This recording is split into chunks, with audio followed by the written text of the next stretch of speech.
The night flight was a sea of dimmed lights and nervous breathing. Suddenly, a jagged jolt sent drinks sliding.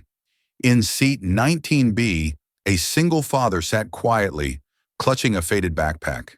He looked exhausted, his hands stained with oil. Across the aisle, a wealthy woman laughed mockingly. "Relax, it's just turbulence," and she sneered. "First time flying, honey?"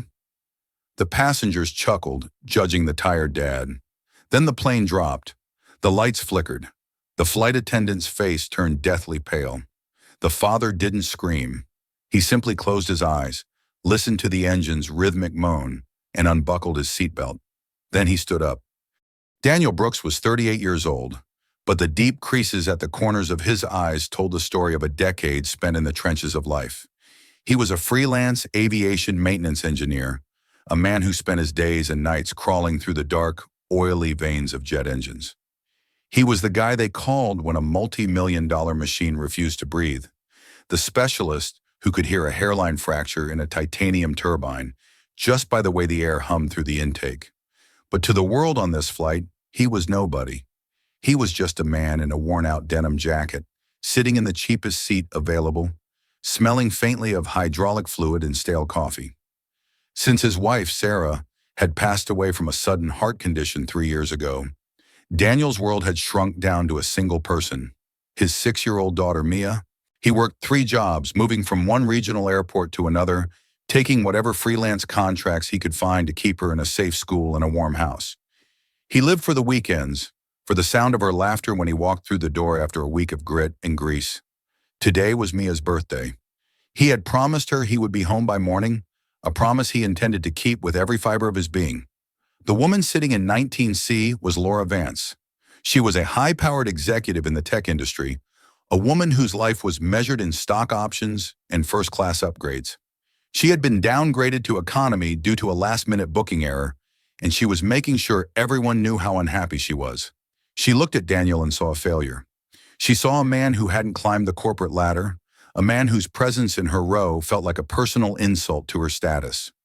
When the first wave of turbulence hit, she used her mockery as a shield for her own underlying anxiety. She laughed at him because it made her feel superior, a common defense mechanism for those who believe that money buys safety. But Daniel wasn't nervous because of the wind. He was calm because he was analytical. While the other passengers were focused on the shaking of their seats, Daniel was focused on the frequency of the vibration. He felt the resonance through the soles of his boots. He felt the way the floorboards were vibrating in a rhythmic, stuttering pattern that had nothing to do with the weather outside. He leaned his head against the bulkhead, closing his eyes to isolate the sounds. He ignored the laughter from Laura. He ignored the soft murmurs of the crowd. He listened to the left engine. In the world of aviation, there is a specific sound a mounting bracket makes when it begins to lose its structural integrity under high-load vibration. It's a low-frequency moan, a metallic singing that only those who have spent thousands of hours inside a hangar can recognize. Daniel had heard this sound before, 3 years ago, in a simulator training session that had haunted his dreams. He knew that the aircraft was a marvel of engineering, but he also knew that even the strongest steel has a breaking point when the frequency of the vibration hits a certain harmonic. He remembered the exact torque specifications for the pylon bolts. He could visualize the stress lines blooming like dark flowers across the aluminum skin of the wing. Every shudder of the aircraft felt like a personal affront to his craft. While Laura checked her reflection in her phone screen, Daniel was calculating the structural, load-bearing capacity of a damaged airframe in a high-altitude downdraft. He wasn't just a passenger, he was a silent guardian of the laws of physics that kept them all aloft. Laura leaned over, her voice dripping with sarcasm. "Are you okay, 19B? You look like you're having a religious experience. It's just air, you know. The pilot knows what he's doing." Daniel didn't open his eyes. He didn't argue. He just felt the airframe shudder again, a sharp metallic clack echoing from the wing root that was barely audible over the roar of the wind. To everyone else, it was just another bump in the road. To Daniel, it was the sound of a countdown. He knew that the delay in the engine's response meant the mounting was shifting by millimeters. And in aviation, a millimeter is the difference between a routine landing and a catastrophic structural failure. He gripped the armrest, his mind racing through the schematics of the Boeing 737 engine assembly.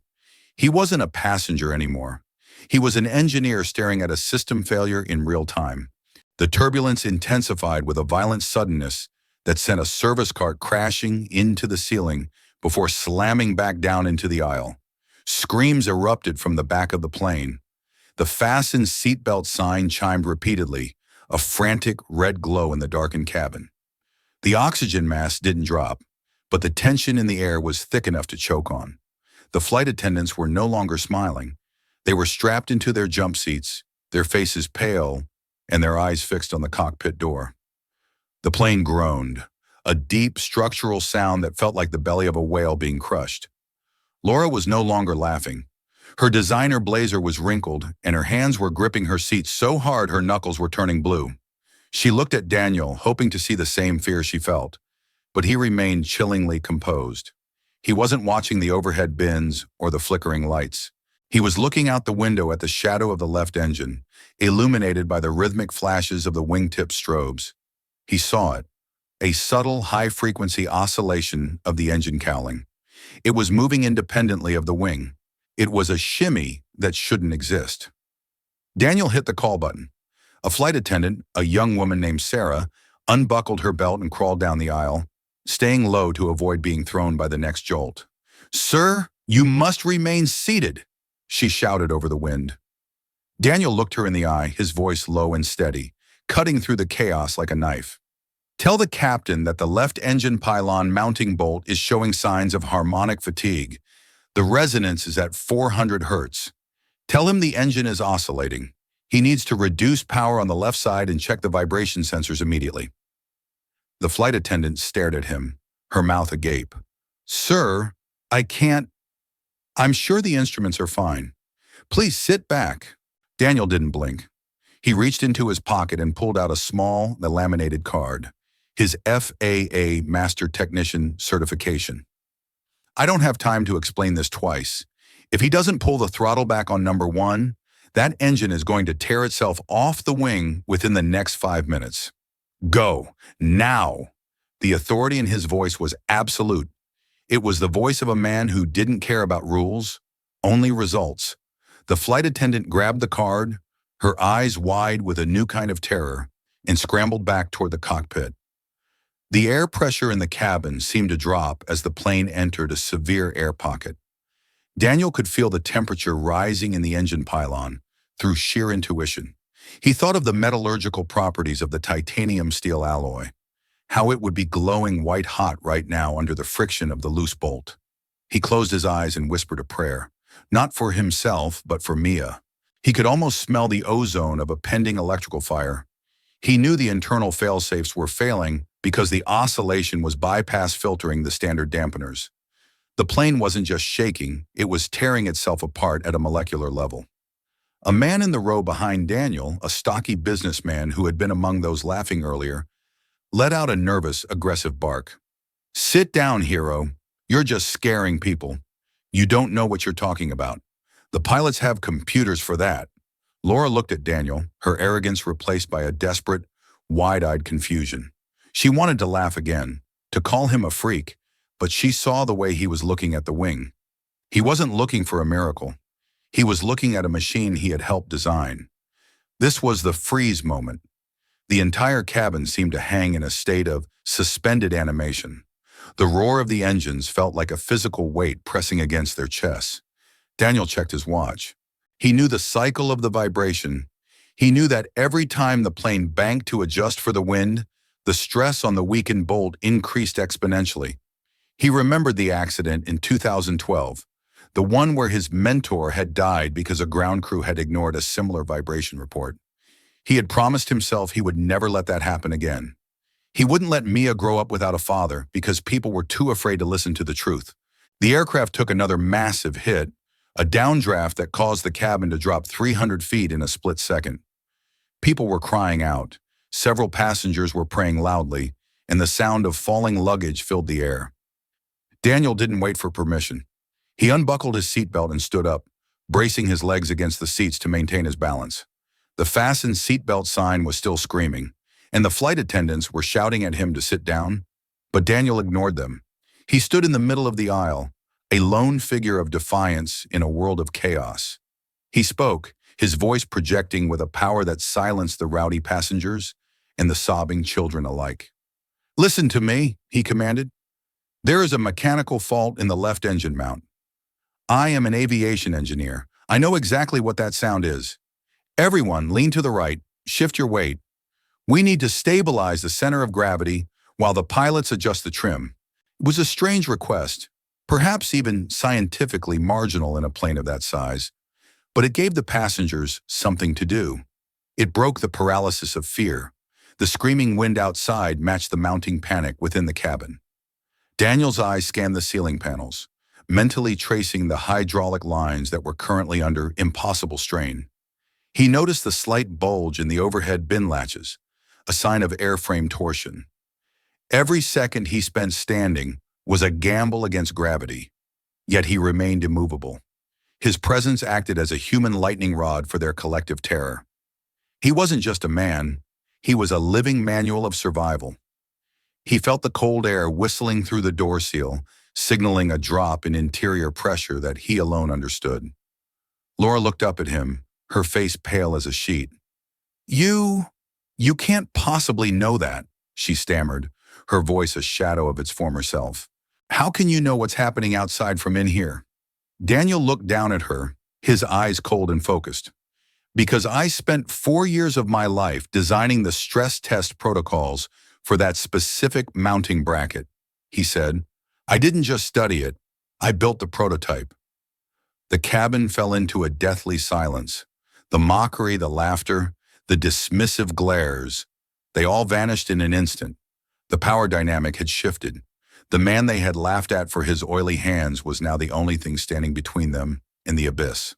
The cockpit door opened, and the co-pilot stepped out, his face etched with a grim intensity. He looked at the flight attendant holding Daniel's card, then at Daniel. "Mr. Brooks, the captain needs you in the cockpit, now." The passengers watched in stunned silence as Daniel moved toward the front of the plane. He walked with a calm, purposeful stride that defied the shaking of the floorboards. As he passed Laura, she shrank back into her seat, her eyes fixed on the floor. She realized that her jewelry, her status, and her designer clothes meant nothing in the face of raw, technical expertise. The nobody from 19B was being ushered into the sanctuary of the cockpit, while the somebody from 19C was left to wait in the dark.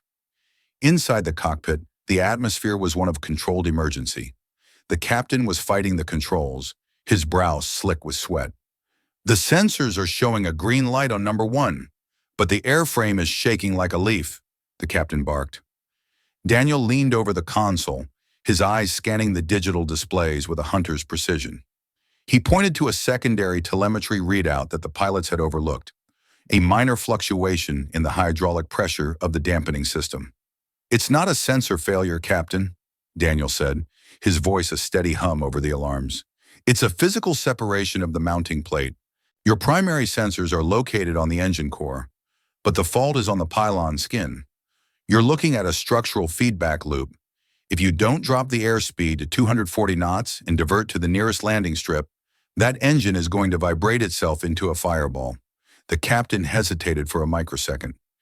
In the world of commercial aviation, diverting a flight is a $1 million decision. But then he looked at Daniel, the man whose name was on the technical manuals he had studied in flight school. He realized that this wasn't a passenger giving a tip, it was a creator giving a warning. "Declaring an emergency," the captain said into his headset, "diverting to Salt Lake City, vectoring for an immediate descent." The plane tilted as the pilots began a steep, aggressive turn. Below them, the clouds parted to reveal the distant, flickering lights of a runway. For the next 20 minutes, Daniel stood behind the pilots, calling out vibration frequencies and helping them adjust the throttle to minimize the resonance. He was the ghost in the machine, the expert who knew how to talk the aircraft down when its own computers were lying. He stood firm even as the plane buffeted against the mountain winds. He guided the captain's hand on the manual override, his voice a calm anchor in the storm of alarms. He explained the fluid dynamics of the fuel lines. how to purge the lines to prevent an explosion if the pylon finally snapped. He was working in a four-dimensional space, calculating vectors and shear forces while the ground rushed up to meet them. The pilots, veterans of 20 years, looked at this man in a denim jacket with a newfound awe. He wasn't just helping. He was performing an engineering miracle in real time. When the wheels finally touched the tarmac, it wasn't a smooth landing. It was a hard, jarring touchdown followed by the roar of the thrust reversers. But as the plane slowed to a crawl, the vibration finally stopped. The engine had held. Daniel stepped back out into the cabin, his hands steady, his face showing no sign of triumph. He walked back to seat 19B, picked up his old backpack, and sat down. The passengers were silent. Then one by one they began to clap. It started as a low murmur and grew into a thunderous ovation. People were standing, cheering, and reaching out to touch his arm. Laura Vance didn't clap. She sat in her seat, her head bowed, her hands trembling in her lap. She didn't look at Daniel as he sat down. She couldn't. The shame of her earlier laughter was a weight she couldn't lift. She had mocked a man who had just saved her life, and the realization was a jagged glass in her soul. Daniel didn't look at her either. He just pulled out a small, wrinkled photograph of Mia from his wallet and smiled. He was going to make it home for her birthday after all. The plane sat on a secondary taxiway, surrounded by the flashing blue and red lights of emergency vehicles. The fire crews were spraying down the left engine, their foam creating a white ghostly shroud around the wing. The passengers were being offloaded onto buses to be taken to a nearby hotel. The air was cold, and the smell of burnt rubber and jet fuel hung heavy in the atmosphere. As Daniel stepped onto the tarmac, he was met by the captain and a group of high-ranking airline officials who had been rushed to the scene. They were offering him everything: first-class tickets for life, a massive consultant fee, and a public ceremony to honor his bravery. They wanted the media. They wanted the cameras. They wanted to turn his survival into a marketing victory for the airline's safety commitment. Daniel listened to their offers with a polite but distant expression. He saw the way they looked at him, like a prize to be claimed. Then he saw Laura Vance standing a few feet away, waiting for her bus. She looked small, her designer blazer discarded, her expensive hair a tangled mess. She walked toward him, her footsteps hesitant. The airline officials moved to block her, but Daniel held up a hand. "Mr. Brooks," Laura said, her voice a fragile whisper. I don't know what to say. I was horrible to you. I laughed at you because I was afraid, and I thought that making you look small would make me feel big. I am so sorry. You saved my life, and I didn't even know your name." Daniel looked at her. There was no anger in his eyes, no desire for revenge. He didn't want to see her crawl. "My name is Daniel," he said simply, "and you don't owe me an apology. Fear makes people do strange things. But remember this, the world doesn't care about your blazer or your bank account when the engines stop turning. It only cares about what you know and who you are when the lights go out." He watched a tear trace a path through the dust on her cheek. He realized that the corporate world she inhabited was its own kind of turbulence, one where you were constantly fighting to stay above others. He felt a moment of pity for her, trapped in a cycle of status and shallow validation. He adjusted his backpack, the strap digging into his shoulder, and felt the weight of his own reality. Honest, gritty, and real. He didn't need the boardroom's approval because he knew the value of a bolt tightened correctly and a promise kept to a child. Laura offered him her card, a gold-embossed piece of heavy paper. "If you ever need a job, if your daughter ever needs anything, please, I want to help." Daniel took the card, looked at it for a moment, and then handed it back to her with a gentle shake of his head. "I have a job, Laura, and my daughter has everything she needs. I didn't do this for a reward. I did it because I'm a father, and I wanted to make sure every other father on this plane got home to their kids too." He turned away from the airline officials and the flashing cameras. He walked toward the terminal, his backpack slung over one shoulder. He didn't want the first class for life pass. He didn't want the consultant fee. He just wanted to find a payphone and call Mia. The airline offered him a private car to take him the rest of the way home, but he refused. He took the airport shuttle, sitting in the back among the regular travelers, a man once again invisible to the world. Daniel arrived home just as the first light of dawn was breaking over the horizon. The house was quiet, the air smelling of the lavender soap Sarah used to buy. He walked into Mia's room and found her sleeping in a tangle of blankets, her favorite stuffed dragon tucked under her arm. He sat on the edge of the bed and watched her breathe, a deep, profound peace settling over him. A few hours later, Mia woke up and saw him. She let out a shriek of delight and threw herself into his arms. "Daddy, you're home! Did you bring the cake?" Daniel laughed, a warm, genuine sound that filled the small room. "I brought the cake, and I brought myself. Happy birthday, Mia." Over the next few days, the story of the miracle on Flight 824 hit the news. The airline was forced to ground its entire fleet of 737s for a week to inspect the pylon mounts, a move that saved countless lives but cost the company millions. Daniel's name was mentioned in the reports, but he refused all interview requests. He didn't want to be a celebrity. He just wanted to be a dad. He received a letter a week later. It was from Laura Vance. Inside was a short, handwritten note on plain paper. "I laughed because I didn't understand," it read. "I thought I was powerful because of what I had. You showed me that real power is what you can do for others when you have nothing to gain. I've stepped down from my position to start a nonprofit for aviation safety education. I'm teaching people to listen to the experts, not the egos. Thank you, Daniel, not just for my life, but for the lesson." Daniel sat by his workbench, the letter resting on a stack of technical journals. He looked at his hands, rough, scarred, but steady. He realized that his work wasn't just about machines. It was about the invisible threads of trust that held society together. Every time he tightened a bolt, he was protecting a child's birthday, a mother's hug, a family's reunion. He felt a sense of belonging that no first-class upgrade could ever provide. He was a keeper of the gate, a silent specialist in a world that often forgot to say thank you. Daniel folded the letter and put it in a drawer next to his old military medals. He didn't feel like a hero. He just felt like a man who had done his job. He took Mia to the park that afternoon, and they sat on the grass watching the planes fly overhead. They were high up, silver slivers against the blue sky, moving with a grace that hid the complex, violent machinery within. "Look, Daddy," Mia pointed to a jet climbing toward the clouds. "It's so pretty. Is it safe up there?" Daniel smiled and pulled her close. "It's safe, Mia. As long as there are people down here who care enough to listen to the machines. As long as we remember that we're all in this together, whether we're in first class or the middle seat." The story of the single dad in 19B became a legend in the aviation community, a story told to young engineers to remind them of the weight of their responsibility. But for Daniel, it was just another day at the office. He went back to work the following Monday, his hands once again covered in oil, his back once again bent over a jet engine.